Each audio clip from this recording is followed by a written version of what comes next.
Hi, my name is Senga Lindsay. We're standing in my garden in North Vancouver. As you can see, it's currently in full bloom.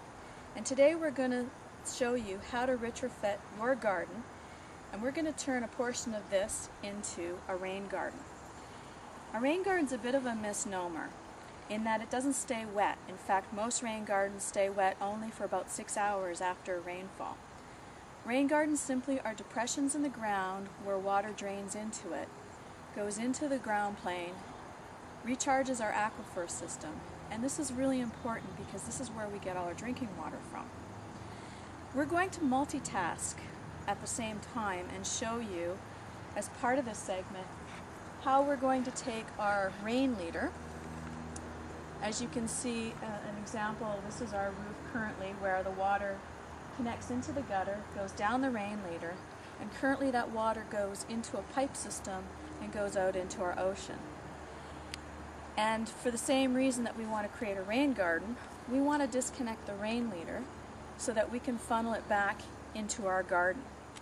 So let's look at step one, disconnecting the rain leader and how we go about channeling it into our future rain garden. Here's the existing rain leader, and as you can see, it goes up to the corner gutter, collecting the water, and then channeling it down the side of the house. The pipe originally went down into the ground, and as I indicated, it used to connect to a sewer system, which in turn went out to the ocean. And as we know, that's not a very sustainable practice.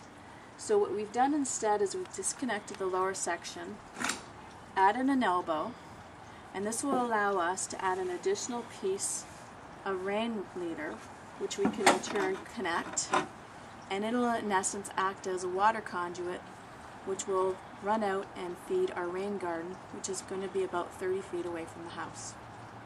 Here we are standing in our future rain garden. I've taped it off so that you can see the approximate area we need to collect the water from the roof. Now, to get that calculation, what we did is we took the total area of the roof, which in this case was about 45 square meters. We knew that we were taking only half the roof because we have 2 rain leaders. We took half that, 45 meters, which was about 22.5 meters of square area, and then we divided it by 6, and that gives us the amount of water that will be coming down the rain leader and channeling into this rain garden. Remember, rain gardens are very low tech. They're just depressions in the ground. So our next step that we're going to do is we're going to pop these existing plants out of the ground. We're going to create a depression. And for a rain garden, that only means about 6 inches below our existing grade. So we're going to excavate down 6 inches below this current soil grade. We're on a fairly level flat spot, so we won't have to burn any sides in order to hold that water. We're also going to reuse these plants because many of these plants are very adaptable to rain gardens in that they can withstand their feet being wet for about a day without any impact whatsoever. So by the time we're finished, you'll see that our rain garden can look just much like the rest of the garden, except now it performs a very sustainable act, which is friendly to the planet, will help feed our aquifer system, and just plain good practice. Step, which I'm just happening to be finishing off, and that is actually excavating the hole or the depression for the rain garden. And as you can see, it's about 6 inches deep, and what we've done is we've excavated down. We've created approximately that 2 meter by 2 meter area that we needed, and then instead of having the very stiff straight sides, we're just going to smooth out the edges, because when this fills up with water, our edges are going to round off and mellow out anyway. So all we want to do is create as natural as an effect as possible. It doesn't have to be exact. And that's it. Our next step now is to lay out our plants, which will be, as I indicated before, reusing the ones that were already originally in this spot. So, what we have here as some good examples is, this is Rebecca Herta, It's one of my favorite because it's not only highly drought tolerant for when the rain garden does dry out, which it will, but it also gives us lots of height and volume in the garden. It's a very tall ornamental rudbeckia in that it'll eventually end up about 7 feet high when it matures. One of my favorites, as well as the ornamental grasses. And these are a combination of miscanthus, or maiden grass, that we're going to be using. And another one of my favorites is we're going to be replacing the echinacea.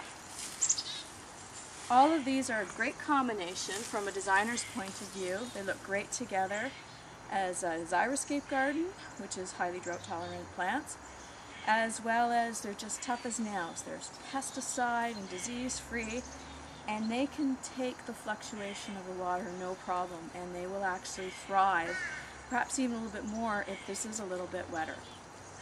So all we do is place our plants the way we want to, and we want to make it as a nice composition so it'll blend in with the rest of the garden again.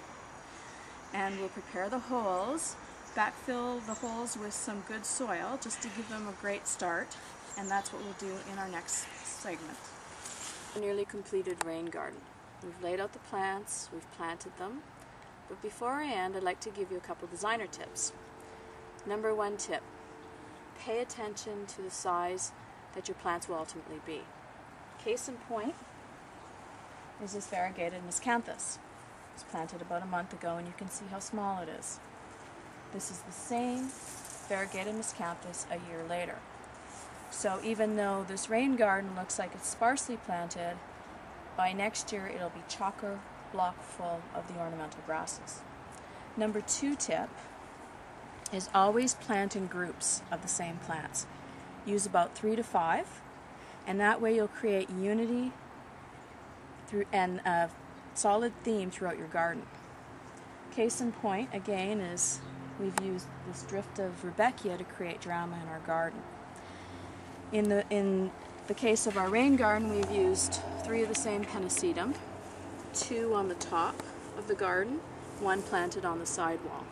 That will create a blending from the regular garden into this rain garden area.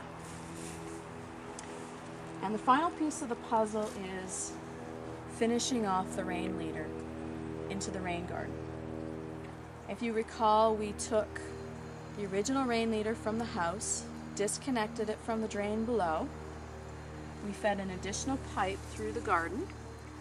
We picked a brown color so that it'll blend more in with the soil. We tucked it under the rudbeckia so eventually it'll be hidden. And then we created an opening that's at the entry to this rain garden.